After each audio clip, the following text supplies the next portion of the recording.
Hello hi friends, आपका Bhagirathi online class में आपका स्वागत है। आज मैं आपके लिए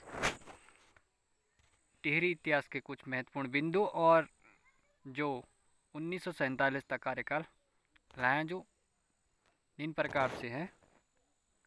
चलो हम स्टार्ट करते हैं। टिहरी गढ़वाल उत्तराखंड राज्य के बाहरी हिमालय दक्षिण और ढलान पर पड़ने वाला एक पवित्र पहाड़ी जिला है।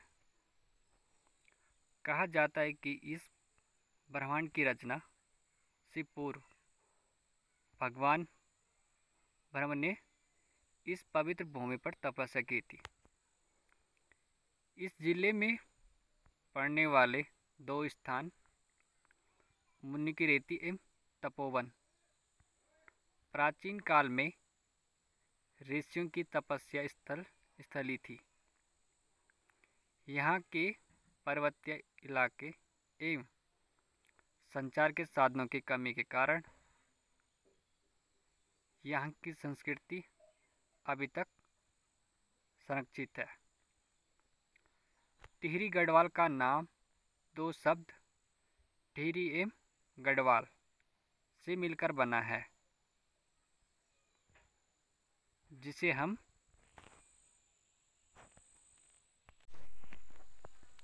उपसर्ग टिहरी वास्तव में टिहरी का अपभ्रंश है, जो कि उस स्थान का प्रतीक है जो 3 प्रकार के पापों को धोने वाला है।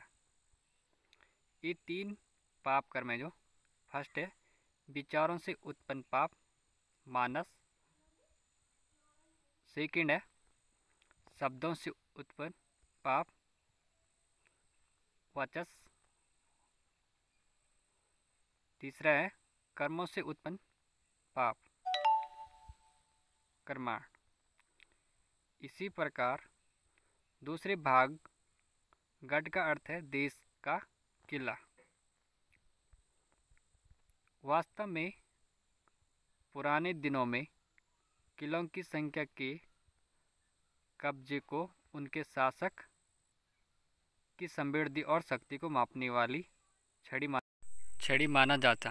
888 से पहले पूरा गढ़वाल क्षेत्र अलग अलग स्वतंत्र राजाओं द्वारा शासित छोटे छोटे गढ़ों में विभाजित था, जिसके शासकों को राणा, राय और ठाकुर कहा जाता था। ऐसा कहा जाता है कि राजकुमार कनकपाल जो मालवा से श्री बद्रीनाथ जी के दर्शन को आए, जो वर्तमान में चमोली जिले में है, वहाँ उनकी भेंट तत्कालीन राजा भानु प्रताप से हुई। राजा भानु प्रताप ने राजकुमार कनकपाल से प्रभावित होकर अपनी एकमात्र पुत्री का विवाह उनके साथ तय कर दिया और अपना सारा राज्य उन्हें सौंप दिया था। धीरे धीरे कनकपाल एवं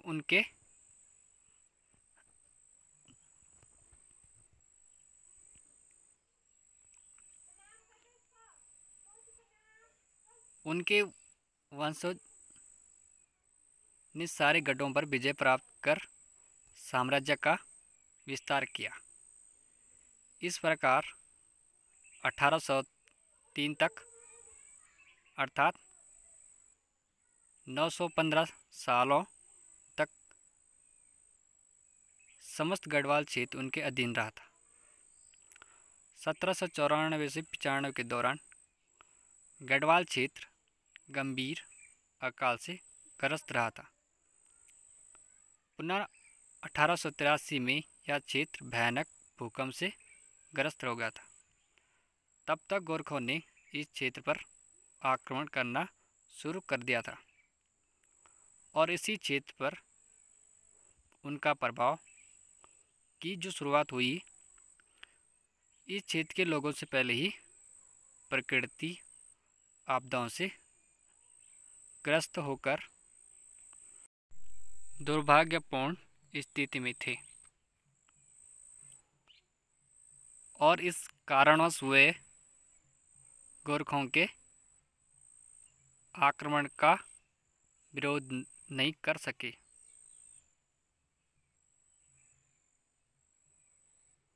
वहीं दूसरी तरफ गोरखा जिनके लंगूर गड्डी पर कब्जा करने के लाखों प्रयत्न विफल हो चुके थे, अब शक्तिशाली स्थिति में थे। सन 1803 में उन्होंने पुनः गढ़वाल क्षेत्र पर महाराजा प्रद्युम्न शाह के शासनकाल में आक्रमण किया। महाराजा प्रद्युम्न शाह देहरादून में गोरखों से युद्ध करते हुए वीरगति को प्राप्त हुए,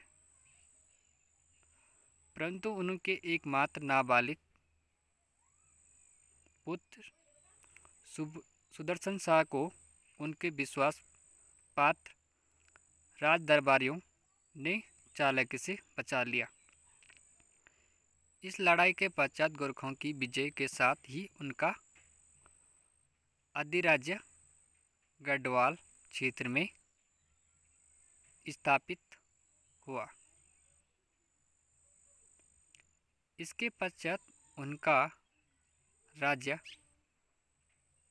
कांगड़ा तक फैला और उन्होंने यहाँ 12 वर्षों तक राज किया, जब तक कि उन्होंने महाराजा रणजीत के द्वारा कांगड़ा से बाहर नहीं निकाल दिया गया। वहीं दूसरी ओर Sudarshan Shah East India Company से मदद का प्रबंध करने लगे ताकि गोरखों से अपने राज्य को मुक्ति करा सके। ईस्ट इंडिया कंपनी ने कुमाऊं, देहरादून एवं पूर्व गढ़वाल का एक साथ ब्रिटिश साम्राज्य में विलय कर दिया था तथा पश्चिमी गढ़वाल को राजा सुदर्शन शाह को सौंप दिया, जो कि टिहरी रियासत के नाम से जाना गया। महाराजा सुदर्शन शाह ने अपनी राजधानी टिहरी नगर में स्थापित की तथा इसके पश्चात उनके उत्तराधिकारियों प्रताप शाह, कीर्ति शाह तथा नरेंद्र शाह ने अपनी राजधानी करमास, प्रताप नगर, कीर्ति नगर एवं नरेंद्र नगर में स्थापित की। इनके वंशों ने इस क्षेत्र में 1815 से 1949 तक शासन किया। भारत छोड़ो आंदोलन के समय इस क्षेत्र के लोगों ने सक्रिय रूप से भारत की आज़ादी के लिए बढ़ चढ़कर भाग लिया था और अंत में जब देश को 1947 में आज़ादी मिली तो टिहरी रियासत के निवासियों ने स्वतंत्र भारत में विलय के लिए आंदोलन किया। इस आंदोलन के कारण परिस्थितियां महाराजा के वंश में नहीं रही और उनके लिए शासन करना कठिन हो गया, जिसके फलस्वरूप पवार वंश के शासक महाराजा मानवेंद्र शाह ने भारत सरकार की संपूर्ण प्रभुसत्ता स्वीकार कर ली। इस प्रकार सन 1949 में टिहरी का उत्तर प्रदेश में विलय हो गया। उसके पश्चात टिहरी को एक नई जनपद का दर्जा दिया गया और एक बिखरा हुआ क्षेत्र होने के कारण उनके विकास की समस्या थी। परिणाम स्वरूप 24 फरवरी 1960 को उत्तर प्रदेश ने टिहरी को एक तहसील को अलग करके एक जिले उत्तरकाशी का नाम दिया। Hello guys, thank you. Like और सब्सक्राइब करना ना भूलें। Okay, bye bye.